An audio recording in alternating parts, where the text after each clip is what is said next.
Bom dia, tarde, noite ou madrugada, a hora que for. Eu sou Stamato, autor da saga Era do Abismo e anfitrião da iniciativa Mochileiros do Multiverso, que une e fortalece autores e autoras nacionais através de dicas de escrita criativa e mercado editorial. Hoje eu vou falar de novo do livro O Inimigo do Mundo, de Leonel Caldela, especificamente do capítulo Medo e Delírio em Sambúrdia.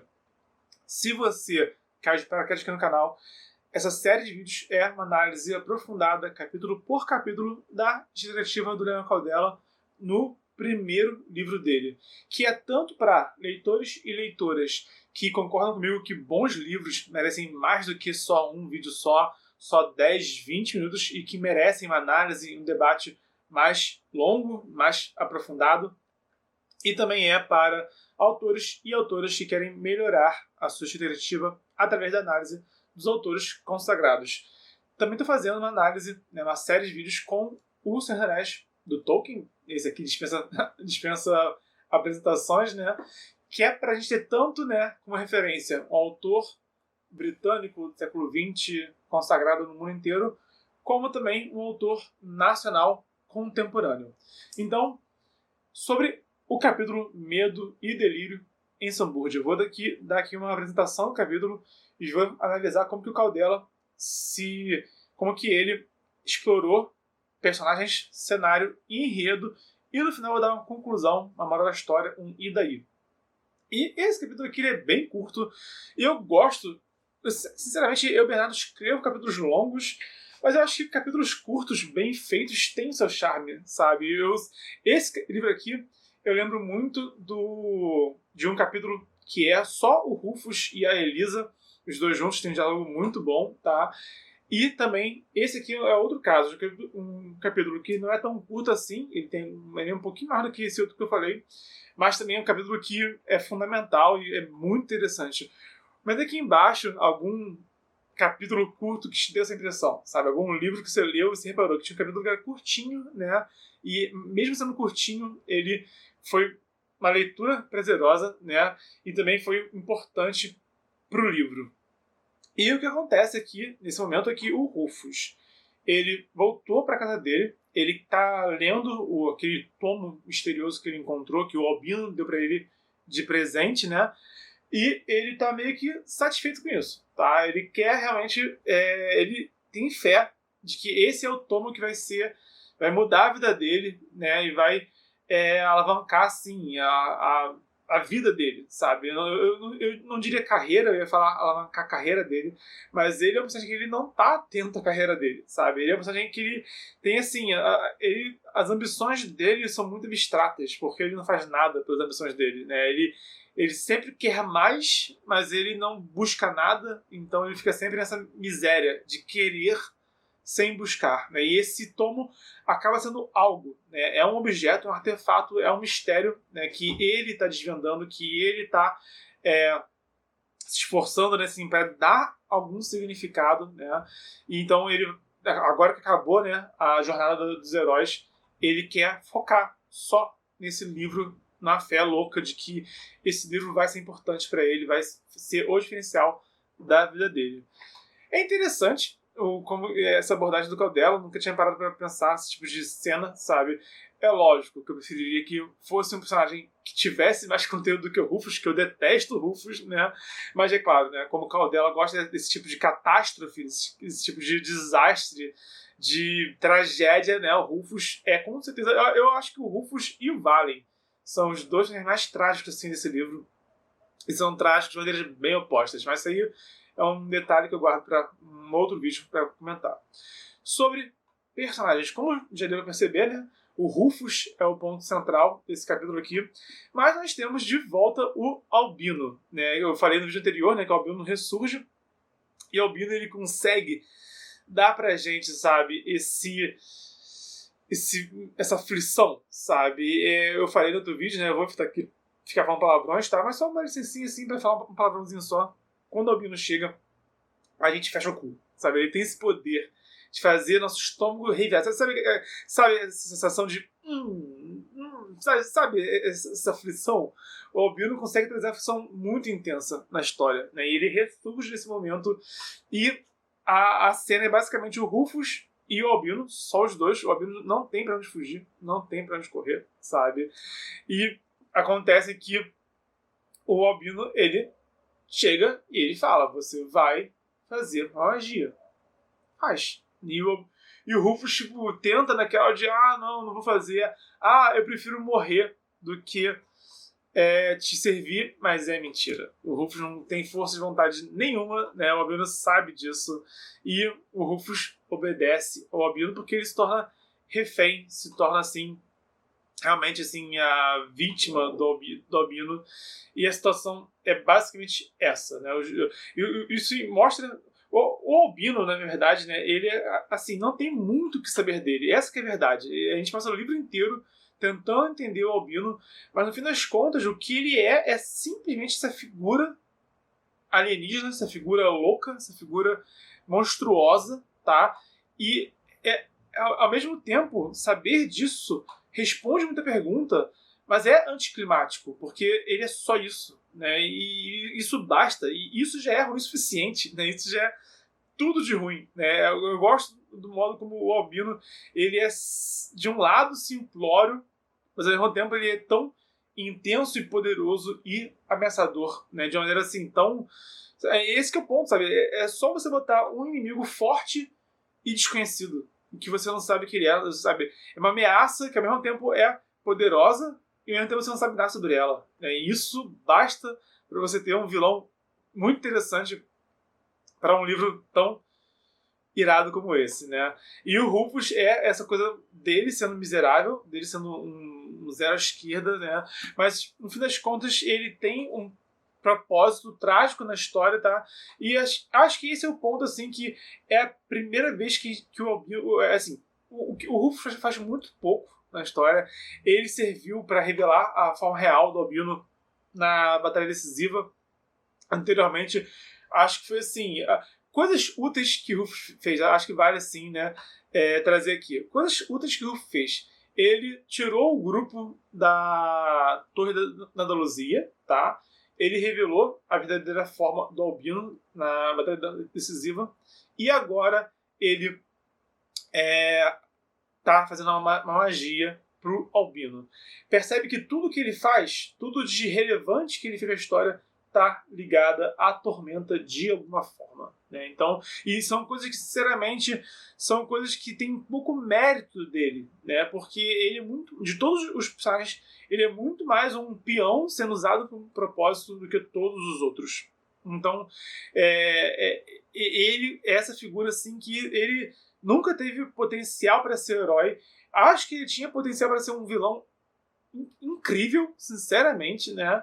Mas o Caldela segue a história dele do jeito dele, né? Mas é interessante a gente ver isso sobre o Rufus, né? E esse é um ponto, assim, que a gente já percebe, né? Já vê isso, né? Já sente isso mais do que nunca.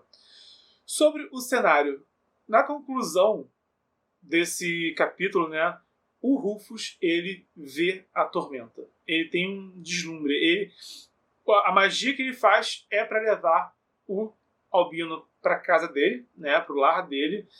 Mas quando o Rufus abre o portal e o Albino atravessa, e pelo Albino, sinceramente, missão cumprida, fim de papo e até nunca mais, sabe? Mas nesse momento o Rufus, ele vai além, né? Ele já tinha visto a forma real do Albino, agora ele viu da onde o Albino vem, né? Que não explica muito ainda, eu não vou explicar demais porque tem mais informação mais pra frente, mas o ponto é, a gente vê o que acontece com quem vê a Tormenta. Além do Albino, tinha tido só um personagem que a gente teve essa relação, né, de deslumbrar a Tormenta, de ver, vislumbrar, né, vislumbrar a Tormenta, de observar a Tormenta, e a situação foi também catastrófica, sabe? O personagem enlouquece, fica cego e não sobra nada, né? E é o que acontece com o Rufus, né? Só de ver da onde o Albino veio, isso aí já basta para destruir uma pessoa. E é o que acontece, e isso é importante para o cenário, que mostra, né? Mostra o que é esse inimigo do mundo. O nome do livro é O Inimigo do Mundo, né? Mas o que é esse inimigo do mundo, né? Poderia ser o Albino, na minha interpretação, é mais do que o Albino. E isso que o Rufus isso que o Rufus viu tem a ver com isso.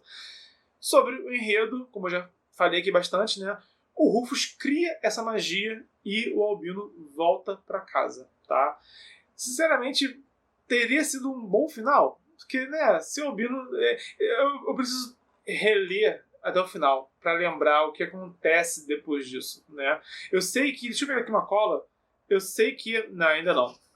No próximo capítulo vai ter mais uma palhinha, né, do que aconteceu com o Rufus. Então eu acho que não. Eu acho que se a história acabasse aqui, né, ainda assim haveria tragédia de outra forma, tá? Se largasse Rufus para sofrer quietinho na dele, na casinha decrépita dele, né? Ainda assim isso teria trazido algum tipo de calamidade para Arton, eu suponho, tá? Mas enfim, teorias. O que de fato aconteceu foi isso. O Albino pegou o Rufus, mandou o Rufus fazer uma magia para ele. Rufus, sendo aquele zero à esquerda, não consegue fazer nada a não ser obedecer. O Rufus cria um portal que leva o Albino para o lar do celular dele, só que não, né? E o Albino vai embora. E é isso. Mas o Rufus fica e isso gera efeitos colaterais que vão além do Rufus só enlouquecer. Tá? A princípio, o Rufus está num estado assim miserável mais do que nunca. O Rufus ele fica num estado assim totalmente doentio, totalmente louco, totalmente podre. Ele apodrece num nível assim muito grotesco, tá? Mas, porém, todavia, falei embolado. Mas, porém, contudo, entretanto, todavia, a miséria, a tragédia do Rufus vai além disso e a gente vai ver mais disso daqui pra frente, tá? O Rufus, sinceramente, em todo o meu desprezo e ódio por ele, eu acho que ele é um dos personagens mais interessantes do livro, sinceramente. Eu acho que eu tenho tanto ranço dele. Isso me fez interpretar ele mais do que os outros, né? Talvez, né? E isso começou a me gerar essa admiração, né? Não dele em si, né? Mas do propósito que ele cumpre, né? Ao longo de toda a jornada dele, né? E esse que é o ponto. Ele foi tão zero à esquerda, tão nada, tão água com gás. Eu adoro o termo água com gás, né? Porque é nada com nada. E é horrível, eu detesto água com gás, inclusive, né? Mas ele foi uma água com gás tempo todo, né? Quando ele mais se ferra, quando ele tem mais propósito para a história, né? E o propósito dele é só isso, é só sofrer e só ser uma ferramenta, né, para essas entidades cósmicas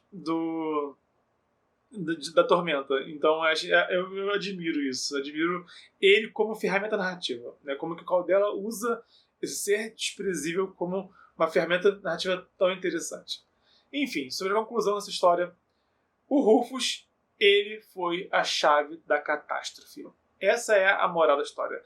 O Rufus, ele sinceramente, né, tipo, esse que é o ponto, porque como eu já falei, né, Arton, as ideias dos deuses é muito importante, tá? Os deuses são muito ativos em Arton, e o livre-arbítrio dos heróis é questionável, né, é relativo, né? Não é uma ciência exata, não é um mundo em que, por exemplo, em Game of Thrones, né, eu acho que a história é totalmente livre-arbítrio dos personagens, tá? Não tem interferências divinas acontecendo, operando no Game of Thrones. Quando opera, ainda assim é através dos personagens, então isso é debatível. Aqui em Arton, não. Né? Então, esse grupo precisou existir, precisou ter a missão dele, até os erros que esse grupo cometeu, tá? Até mesmo as voltas em círculo que esses heróis deram tem a ver com os próprios deuses de Arton ali, nessa indecisão deles, né? E nesse jogo divino deles. Então, por conta disso tudo, acaba que o Valen, sendo um péssimo herói como ele é, verdade seja dita, né? Eu acho que o Gregor, o Kodai e o Artorius são heróis muito melhores do que o Valen, sinceramente, né? Acho que se o grupo fosse o Masato Kodai, o Artorius, o Gregor e a Micaela, né, e o Ashley, esses 5, né? Acho que... E a Angela também é muito legal, né? Acho que eles seriam, sabe, um time de heróis muito melhor, sabe, entre eles, né? Eu acho que a Elisa... Lógico, tá? Isso aí é a minha opinião, nem minha opinião, é minha interpretação. Eu acho que o elenco é perfeito pro propósito que eles cumpriram. Mas que eles seriam mais felizes sem a Elisa, que é uma pessoa legal, mas é uma pessoa sangue ruim pra caramba, no fim das contas, né? O Valen, que ele é carismático, mas ele só mete o grupo em furada e só toma decisão ruim, né? E o Rufus, que é um peso morto. Cara, na boa, isso que eu falei é verdade. Procurem seus sentimentos, né? A Tormenta precisava acontecer, né, de uma forma ou de outra.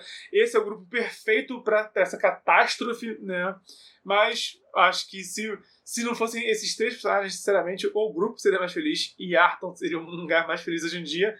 Mas, né, eu acho que o Tormenta e também Caldela, assim, sabe, tipo, é um tipo de leitura que se você não quer catástrofe, você não lê. Eu adoro catástrofe, adoro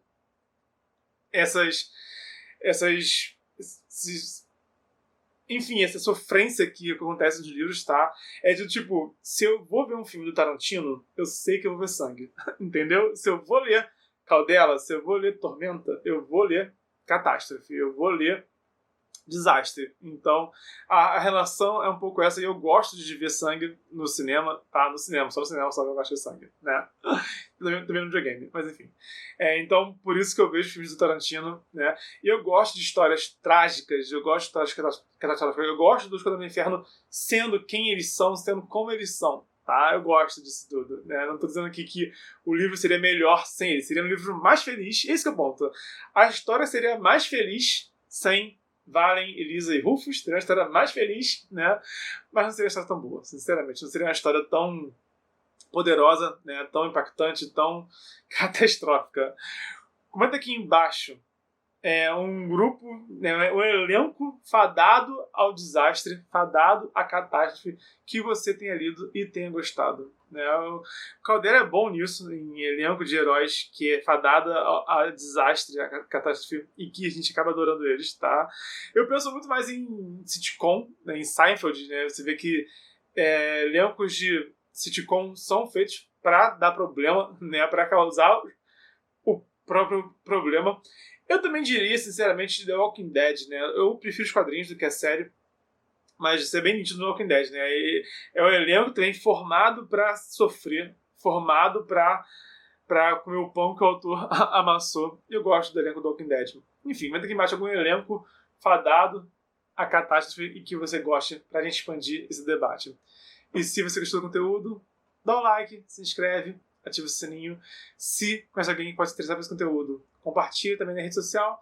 Lembrando que estamos no desafio 360 dias de escrita. Na verdade, lembrando que já concluímos o desafio, mas vamos continuar com o conteúdo até finalizar essa série de vídeos aqui. Então até o próximo vídeo e a gente se vai pelo multiverso.